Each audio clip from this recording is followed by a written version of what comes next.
Hey guys, Flash here. Today I wanted to share with you all how I was able to farm out Citrine, as well as both of her new weapons, the Stephalos and the Chlorophyll, in just a few hours. Full farming session was streamed on my Twitch. I'll leave a pinned comment with the link if you want to catch any of my future streams.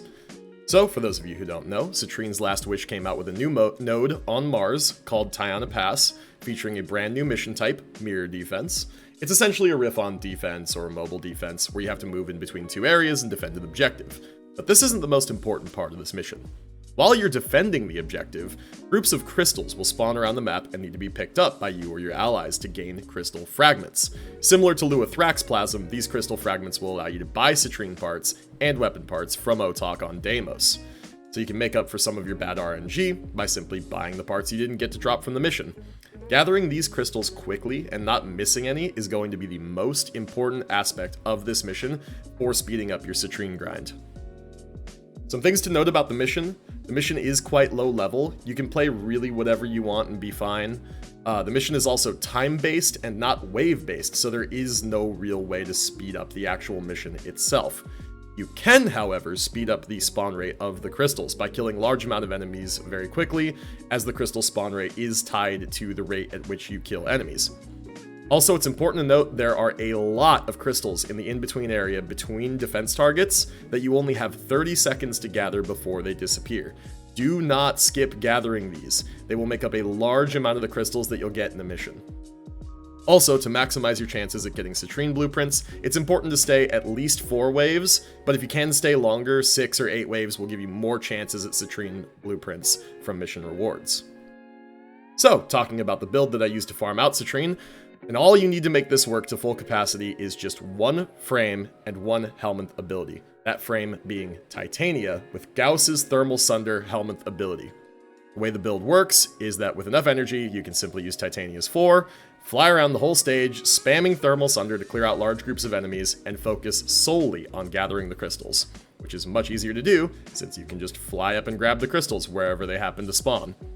Gauss is a bit difficult to obtain, so if you don't have his Helminth ability unlocked, you can still use Titania with no Helminth or with any other Helminth that you want, but you won't be able to kill the enemies nearly as efficiently by yourself. Teammates can make up for this though. They can take Saren, Mirage, Full, whatever their favorite, clear out Frame, who can just take out large groups of low-level enemies reasonably quickly. And if you don't have Titania yet, Wukong actually does work too. He's a little easier to obtain, but it's not as smooth since you do have to enter and exit his cloud often. You have to be out of your cloud to pick up the crystals. So Titania is going to work a little bit better.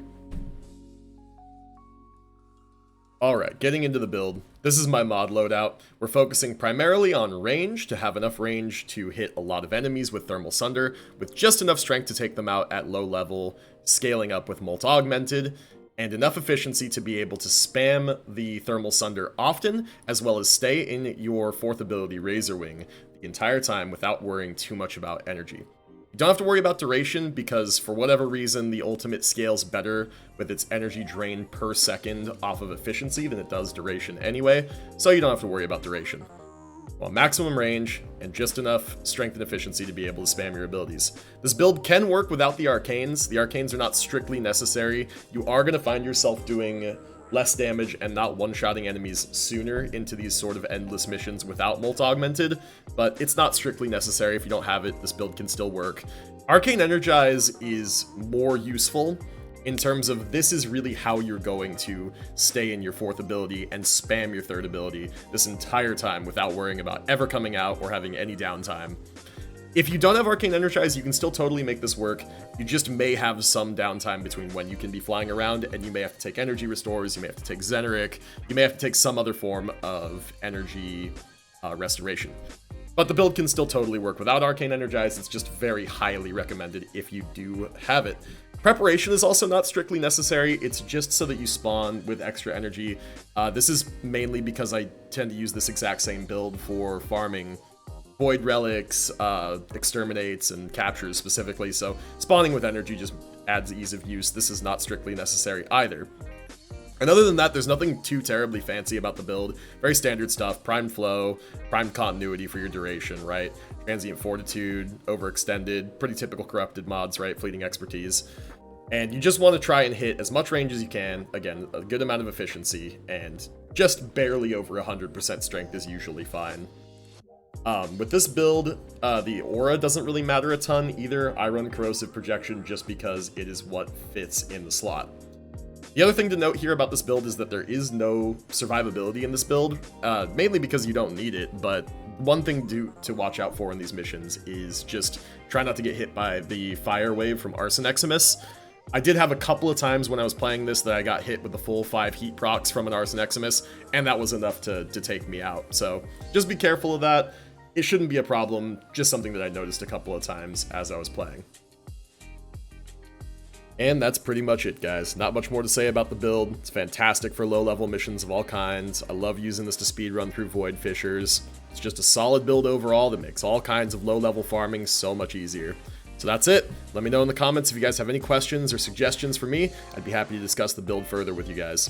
And of course, be sure to like the video if you found this information helpful, subscribe if you want to see more guides in the future, and be sure to check out the pinned comment and follow my Twitch. We have lots of fun over there, and we would love to have you there as well. Alright, take it easy, guys. Good luck with your Citrine grind. May RNG be kind to you.